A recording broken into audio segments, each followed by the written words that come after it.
City and in the territory on west, there's just one way to handle the killers and the spoilers, and that's with a U.S. Marshal and the smell of Gunsmoke.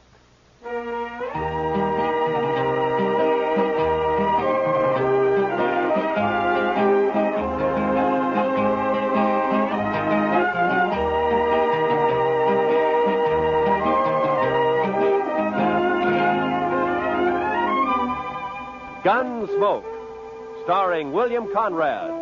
The story of the violence that moved west with young America. The story of a man who moved with it.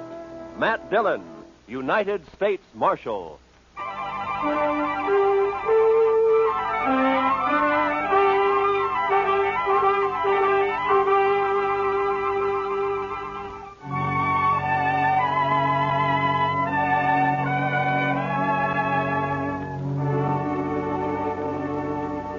They told us a man we'd been looking for, a murderer, was in a cow camp on the North Fork of the Canadian River, about 100 miles south of Dodge. So Chester and I rode down to take a look. We found a fella there with a right name but the wrong face.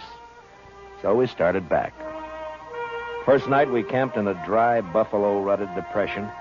The next morning I woke shortly after daybreak to find Chester already cooking breakfast. Morning, Mr. Dillon. Meat'll be done soon. Is the coffee made, Chester? That's what I need. It's boiling. I didn't make much, though. I thought I'd better save our water. You know, Chester, I'll bet right now the doc's back there in St. Louis, holed up in some fancy hotel and still asleep. That's quite a thought, sir. Yeah. Him right in the middle of St. Louis and us way out here on the prairie. I'll bet he's even got sheets on his bed. I wouldn't be surprised, Mr. Dillon. Doc said this was one vacation he was going to splurge on. He's riding the Santa Fe both ways. Huh? Well, meat's done. I cleaned off this rock here to cut it on. Oh, good.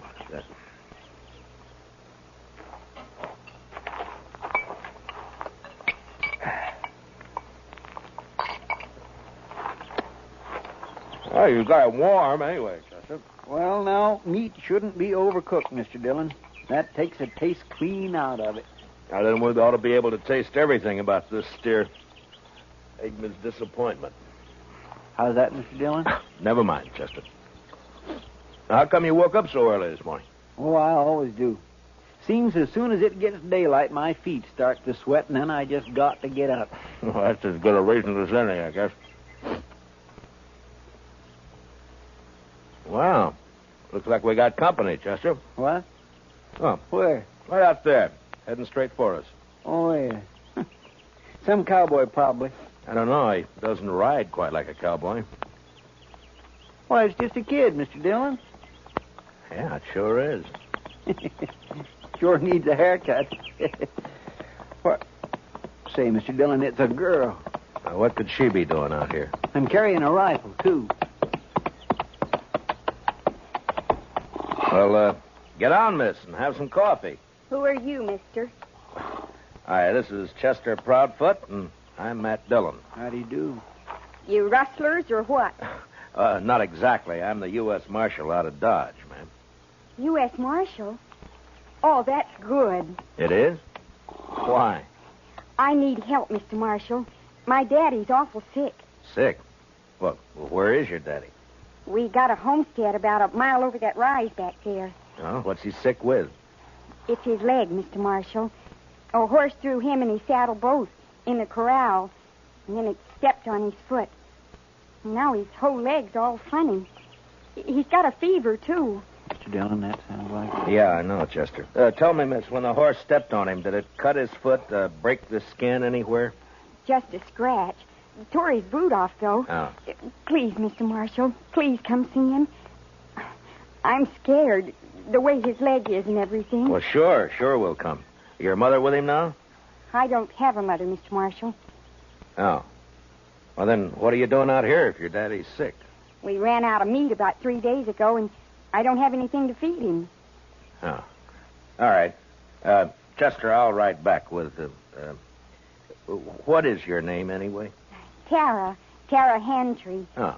I'll be 16 next January. Well, that's fine. We'll go back to the Hantry place, Chester. You scout around for some meat. All right, sir. And if you don't find any antelope, shoot the first calf you see. Anybody's calf. I'll do it, Mr. Dillon.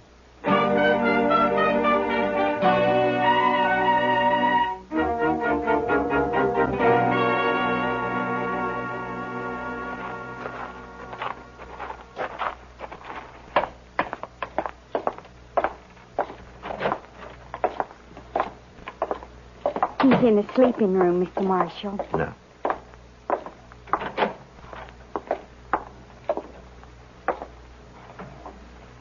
Daddy. Daddy, I found a man, and he's going to help us. And, Daddy, he's a marshal, a U.S. marshal. Matt Dillon, Mr. Hantry. How are you feeling? Dillon? I've heard of you. You're from Dodge, aren't you? That's right. Well, Marshal, I ain't feeling so good. My foot don't hurt no more, but my leg is all sort of, well, it ain't pretty. I don't know much about these things, but maybe I better take a look at it anyway, huh? Sure, Marshal. There she is. All right, you can cover it up. I was in the war, Marshal. I know what gangrene is. Guess you do, too, huh? Yeah. Well, the first thing, a friend of mine is out getting you some meat, and then we'll load you in your wagon. And Ben took the wagon. What? Ben Warling. He took the wagon when Daddy got hurt. Said he'd find a doctor and bring him back. Well, who's Ben Walling? Oh, he's been sort of working here, Mr. Marshall. I should have run him off long ago. That's what. Well, where is he? What'd he take the wagon for? Where's he going to find a doctor around here anyway? Closest doctor's in Dodge I know of. Yeah, and he's in St. Louis, and he won't be back for a couple of weeks. I couldn't get to him anyway. Well, tell me, when did this happen? About 6 days ago, Mr. Marshall. Uh-huh. Ben left the day after. Well, you think he's coming back? Did he steal the wagon or what? He comes back here and me not able to get around. I don't know what I'll do. I ought to take a bullwhip to now, him. take it easy, Mr. Hans. Take it. He won't cause any trouble, so don't you get all worked up. Tara, we'll let him get some rest, huh? All right. We'll have some food for you soon, Mr. Hantry. I ain't very hungry. Tara, what's he so riled up about this Ben Walling for? What's between them? Oh, it's nothing, Mr. Marshall. Daddy's sick, and that's all. Look, Tara, you asked me to help you, didn't you? Yes, but... You trust me, don't you? All right, Mr. Marshall. Daddy hates Ben because Ben... Well, Ben likes me. Oh, I see. He even wanted to marry me. Said he would. How do you feel about Ben, Tara? You like him? No. Of course, it's time I had a man and all that, but I'm afraid of Ben, Mr. Marshall. It's like there's something wrong with him. He's always sneaking around when you don't expect him. Makes me uneasy, like. Well, we won't worry about Ben now. You stay here in case your daddy wants anything. I'll go outside and wait for Chester. Mr. Marshall. I'm awful glad you're here. We'll see it through, Tara. Don't you worry. I won't. Now.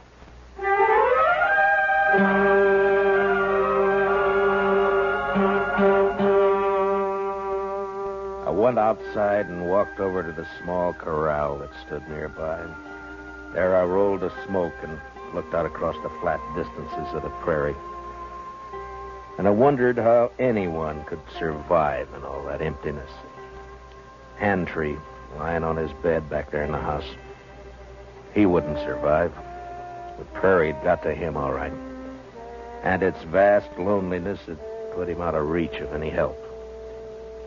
And Tara, what could she do out here in this endless land of grass?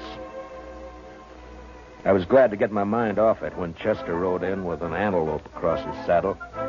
We hung it on the corral, dressed it, took a hind quarter into Tara, and we went back outside and sat down. Yes, sir. She's a plucky girl, Mr. Dillon. Fine girl, Chester. Yeah, but this Ben fella, I just don't understand his going off with the wagon like that. Well, it doesn't matter much now. Entry won't last more than a day or two, anyway. It's that bad, is it? Yeah, blood poisoning, Chester. As soon as it reaches his heart, he's done for. Well, isn't there any way to stop it? Yeah, sure. Cut his leg off. Oh. Too bad Doc isn't here. Yeah. Would that stop it, Mr. Dillon? Cutting his leg off, I mean? I don't know, Chester. I don't know. Maybe too late anyway. Well, I sure wish we could do something for him. I don't take to just sitting around and waiting for a man to die. Well, nobody does. It isn't right somehow. That poor fella and Tara. Why, Mr. Dillon, that girl will go crazy out here all alone. All right, Chester. What do you want me to do about it? I'm not a doctor. Now shut up. Well,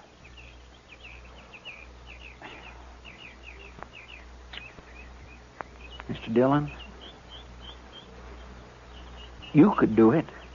I know you could. Do what? Be a doctor. Long enough to save Mr. Handtree's life. Are you anyway. out of your head? No, sir. And what are you talking like that for? The most I ever did was doctor a horse for the colic. That's fine training for this, isn't I it? know. I couldn't do it. I just plain don't have the spirit. But you do. Oh, why didn't I leave you back in Dodge? It wouldn't have mattered anyway, Mr. Dillon, because you would never just stand by and let a man die. Let's go talk to him, Chester. Yes, sir, Mr. Dillon.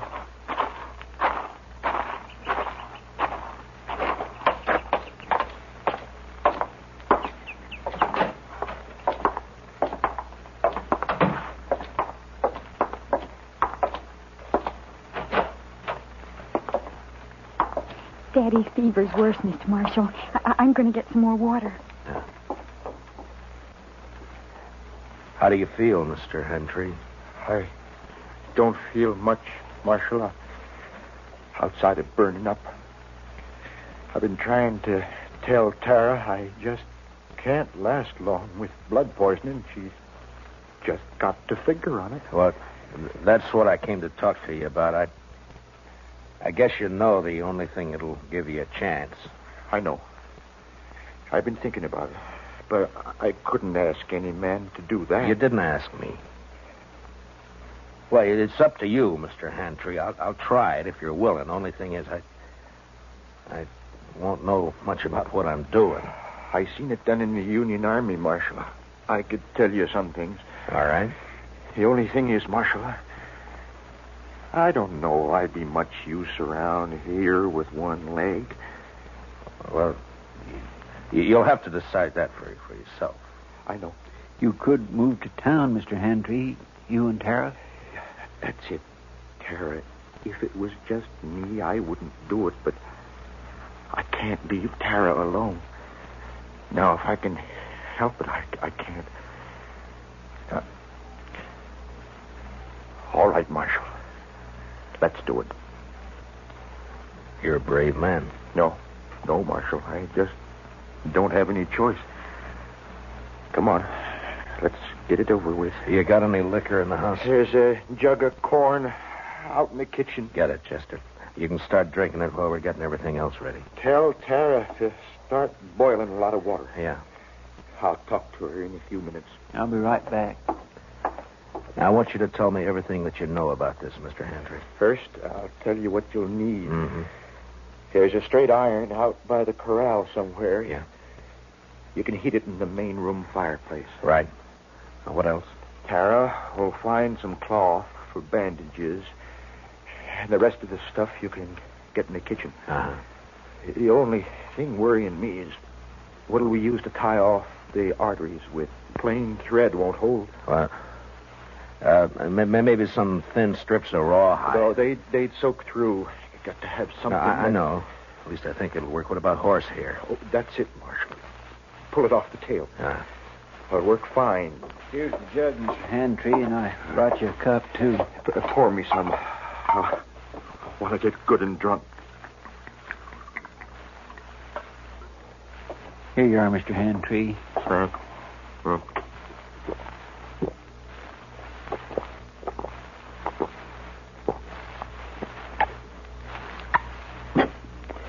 You know, I ain't been drunk in the daytime since we got the news about President Lincoln in the spring of 65.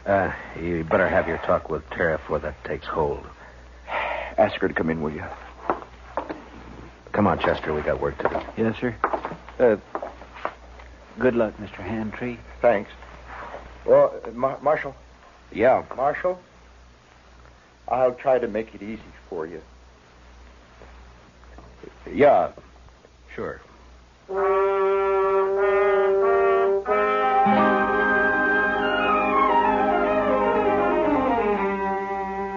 Shortly after noon, I operated. Whether it was the corn whiskey or his own hard courage, I don't know, but Handtree never whimpered. Chester stood outside the door and brought me whatever I needed.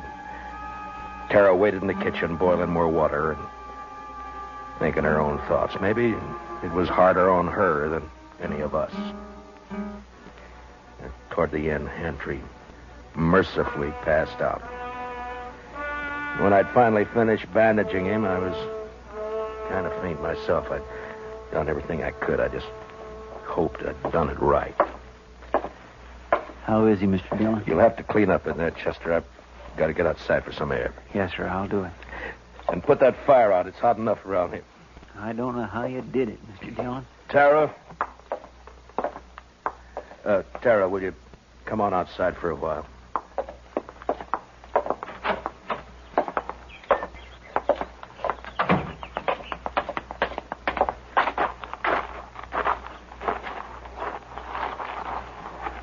Is Daddy all right? Is he all right, Mr. Marshall? It's all over, Tara. We'll just have to wait and see now.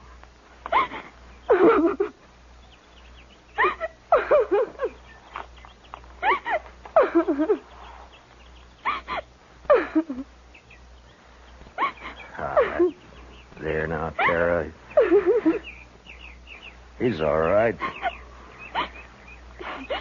I'm sorry, but it took so long.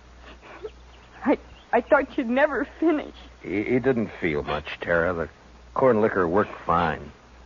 Fine. Will he get well now? Well, I hope so, Tara. I hope so. Mr. Marshall, are you going to wait and see? Oh, now, Tara, you don't have to worry about that, Chester, and I'll be here as long as you need us.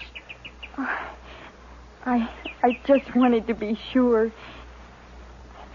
Can I go see Daddy now? Well, as soon as Chester comes out, Tara, then you can. All right. I'll wait, Mr. Marshall.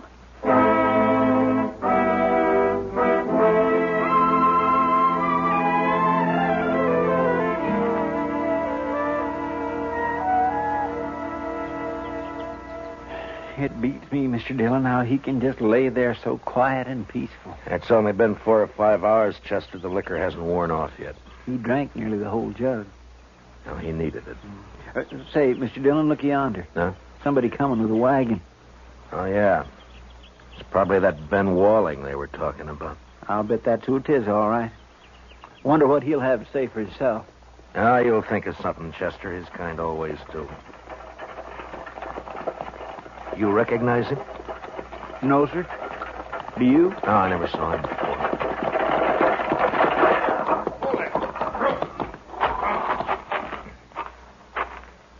Hello. What are you doing here? You Ben Walling? How'd you know? The Handtrees, they've been wondering about you. Oh, yeah, sure. How's old Handtree, anyway? He's all right. He is, huh? You've been gone a long time, Ben. Where were you? I don't know you, mister, but you sure ask a lot of questions. You can answer them one at a time. Now, where were you? Who are you anyway, mister? I'm a U.S. Marshal. Ain't no U.S. Marshals around here. There is now. Generally, I'm in Dodge. Your name Dillon? It is. Well, what are you doing here, Marshal? Tara ran into us, asked us to help. Seems the only able-bodied man around here took off in a wagon. I went to fetch a doctor. Is anything wrong in that? Not at all. Where is he? Well, first night the horses ran away, and I've been chasing them ever since. I didn't catch him till this morning. And then I've been gone so long, I thought I'd better get back to you right away.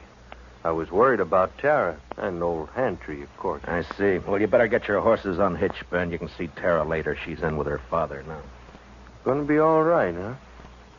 I was kind of worried about that foot. Looked to me like it might have poison in it. It did.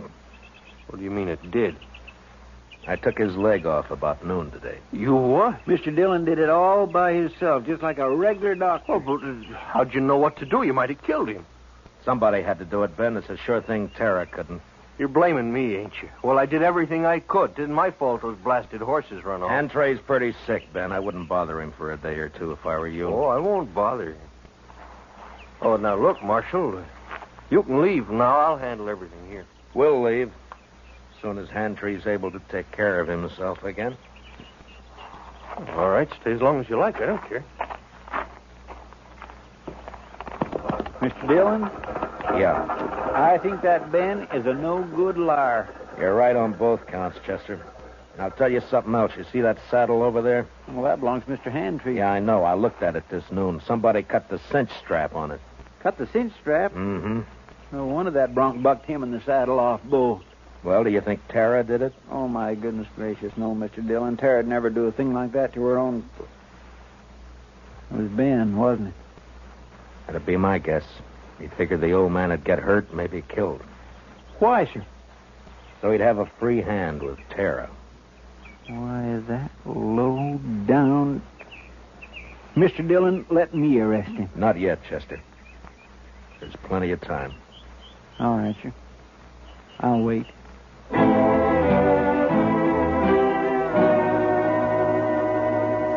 There wasn't as much time as I figured. Hantry had a bad night, and by morning he was so weak he couldn't lift his head. I tried to take his pulse, but I could hardly find it. Maybe I'd operated too late. Maybe the poison had already moved up into his body. I didn't know. I had no way of knowing. So there was nothing to do now but wait. Want some more coffee, Mr. Dillon? Yeah, thank you, Chester. We'll fill it up, huh?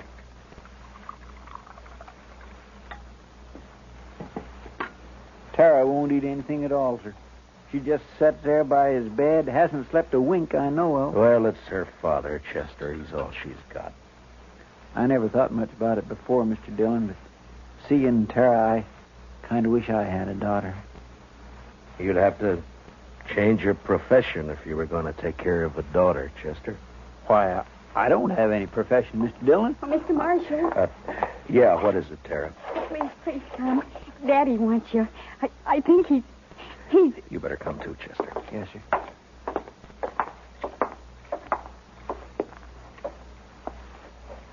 It's Matt Dillon, Mr. Hantry. Can you hear me? Marshal, I can't hold out no more. Now, don't say that. You keep fighting, man. You'll pull through. No, Marshal. I'm going to die. Oh, Daddy. Tara. It's about Tara, Marshal. Don't leave her here. Ben Walling, he's no good. He'll try to keep her. Now, don't you worry about Ben Walling, Mr. Hantry. I promise you he won't get anywhere near Tara. Now or ever. Thanks, Marshal. He's a bad one. Tara can't stay here alone. She can't work this place. It's a bad way to die. Not knowing. Now, I want you to listen to me. Listen to me now. Yeah? I promise you something else, too. I'll take care of Tara. I'll see she's all right. I'll see she's cared for. Now, I promise that. I thank you, Marshal. I sure. Where's Tara? Daddy, I'm right here. Daddy. Tara. Come on, Chester. Daddy. Daddy.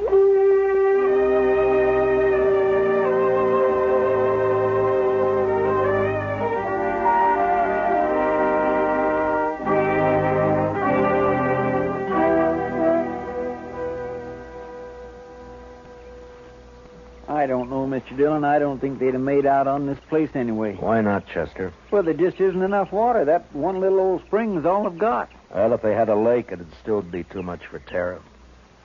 What are we going to do with her, Mr. Dillon? I don't know, Chester. We'll have to think of something, though. My, I wish she'd come out of that house.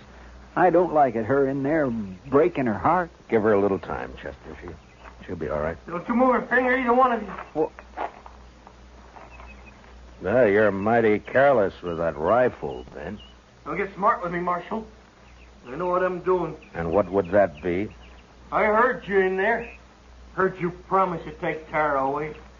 I was right by the window. I heard it all. You got a curious way of courting a girl, Ben, trying to kill her father. Yeah, and I saw you yesterday looking at that saddle, but I didn't kill him, Marshal. You did. that's a lie, Ben Walling, and Well, you you know shut it. up. I won't shut up. If we'd have just got here sooner, Mr. Dillon would have saved him, that's all. It was too bad you got here at all. Because you're going to die for it. Both of you. Put the gun down, Ben. You're under arrest for attempted murder. You stay right where you are, Marshal. You know, I have an idea you've smelled powder before, Ben, and that you're afraid of it. Marshal? I have an idea that's why you tried to get Hantry like you did instead of facing him. Stop her. And right now you wish you didn't have that rifle at all, don't you, Ben? Because I might have to shoot you. No, All right, huh? no, don't, Marshal. Give me that. You all right, Mr. Dillon? He didn't even try, Chester. Rifle went off when I knocked it aside. That's all. He was scared to death. Well, I didn't feel exactly comfortable. Well, tie him up and keep an eye on him. I'll go see Tara. Yes, sir, Mr. Dillon.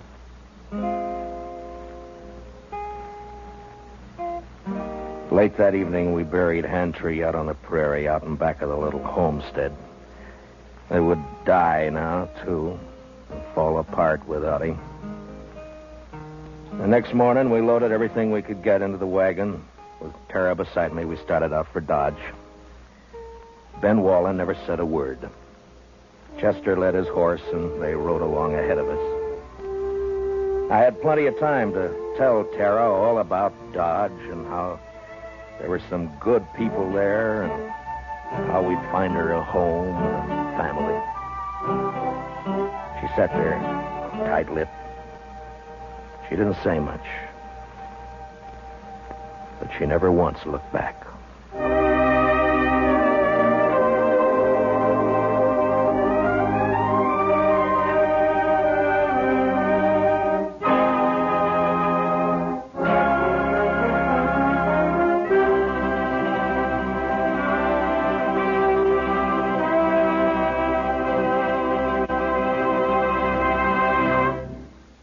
Gunsmoke, transcribed under the direction of Norman MacDonald, stars William Conrad as Matt Dillon, U.S. Marshal. Tonight's story was specially written for Gunsmoke by John Meston, with music composed and conducted by Rex Corey. Featured in the cast were John Daner, Sammy Hill, and Larry Dobkin. Parley Bear is Chester. Join us again next week as Matt Dillon, U.S. Marshal, fights to bring law and order out of the wild violence of the West in Gunsmoke.